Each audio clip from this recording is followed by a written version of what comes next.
We need to care before it happens. From nationwide protests to active shooter drills, mass shootings have put the nation on edge. What steps have Missouri Western taken to prepare for an active shooter? We'll go in depth as this Griffon Newscast special report, Gun Violence in America, starts now. Thanks for joining us. I'm Mary Beth Rosenauer. Mass shootings seem to have become more common in the United States. After a February 14th school shooting in Parkland, Florida killed 17 people, students decided enough was enough.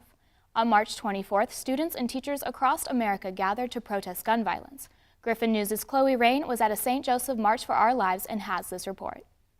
On March 24th, Missouri Western professors, students, and St. Joseph citizens marched along with the nation in one of the largest single-day protests in the United States history.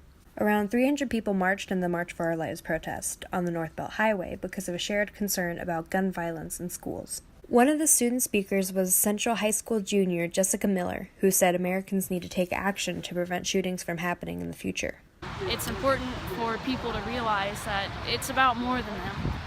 We need to be able to look at the Florida shooting, and when I look at that, I see all the things they went through, like the group chat, where they see their dead friend on the floor, and I'm like, that can't be a thing. Like, we need to care now. Before it happens, we gotta prevent it. Since 2012, the Sandy Hook shooting, there has been 290 school shootings. It starts off with activism, like how you saw on Saturday. Activism, spreading the word out so that politicians get the message. And if they are unable to receive this message, then they will be replaced. March for Our Lives is not about banning guns. It's about just promoting a culture of gun safety. The march was organized by Western professors Brooksy Kluge and Melinda Kovacs, as well as the on-campus group Women of the Future. This is Chloe Ryan with the Griffon News.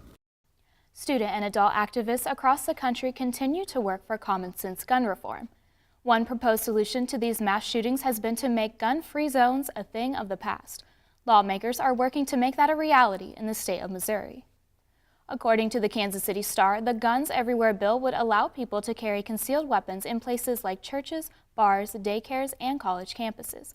Private businesses could choose to prohibit guns if they wanted, but colleges and universities would not have that option. Proponents of the bill say it would curb violent crimes on campus in Missouri, but many think it wouldn't make people safer.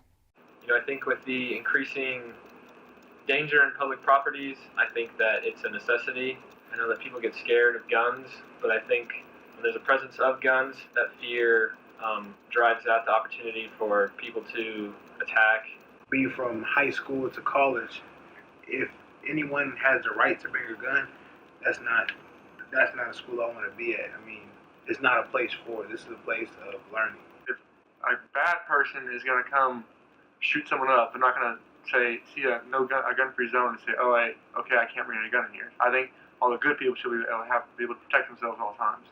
In wake of the recent gun violence in schools and on college campuses across the nation, many are curious as to what steps Missouri Western has taken to prepare for the unthinkable.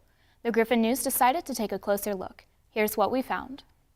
Around 120 Missouri Western faculty and staff were given active shooter training on April 10th and 11th. The training instructed professors how to best hide their class when in an active shooter situation, as well as who to contact if they hear gunshots at the school. We've also done, a month or so ago, we did some stop the bleed training for severe injuries that we targeted towards our police department, people in the physical plant, people in housing, people that most likely be there where something like that would happen.